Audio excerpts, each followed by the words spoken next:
अस्सलाम वालेकुम, मैं Tarim Iqbal class 9 biology lecture number 74 के साथ हाजिर हुई हूँ। और आज का लेक्चर हमारा लास्ट लेक्चर की कंटिन्यूएशन में, जिसमें हमने एंडोप्लाज्मिक रेटिकुलम के बारे में पढ़ा था कि वो एक नेटवर्क ऑफ इंटरकनेक्टेड चैनल्स हैं जिसकी दो टाइप्स होती हैं, स्मूथ एंडोप्लाज्मिक रेटिकुलम SER और रफ एंडोप्लाज्मिक रेटिकुलम यानी RER। तो आज इसकी टाइप्स को हम डिस्कस करेंगे। तो पहले स्मूथ एंडोप्लाज्मिक रेटिकुलम को देखें तो इसका अपेरेंस बहुत स्मूथ होती है और इसकी वजह ये होती है कि इस पर राइबोसोम मौजूद नहीं होते।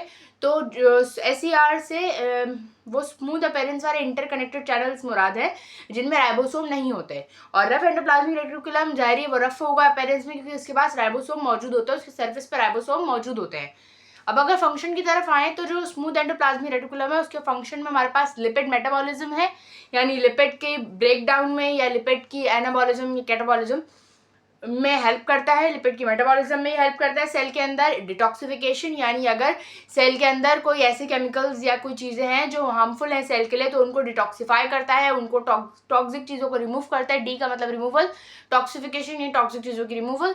और transportation of the substances in the cell, यानी सेल के अंदर चीज़ों को ये मूव करने में मदद करता है। कि मैंने कहा इंटरकनेक्टेड चैनल्स हैं तो उन चैनल्स के थ्रू चीज़ें मूव होती हैं सेल में। अब अगर रफ एंडोप्लाज्मिक रेटिकुलम की बात करें तो ये हमारे पास हेल्प करता है प्रोटीन सिंथेसिस में, जैसे कि राइबोसोम इस पे मौजूद होता है। हमने पढ़ा था कि राइबोसोम प्रोटीन फैक्ट्रीज होती हैं, तो राइबोसोम की मदद से ये प्रोटीन सिंथेसिस में हेल्प करता है। तो आज हमने पढ़ा कि स्मूथ एंडोप्लाज्मिक रेटिकुलम क्या है, उसका फंक्शन क्या है, और रफ एंडोप्लाज्मिक रेटिकुलम क्या है और उसका फंक्शन क्या है। तो अगर इससे रिलेटेड आपको कोई भी क्वेरी हो तो नीचे कमेंट सेक्शन में मेंशन कीजिए, मैं ज़रूर रिप्लाई करूंगी। नेक्स्ट ऑर्गेनिल अगले लेक्चर में स्टडी करेंगे, तब तक के लिए अल्लाह हाफिज़।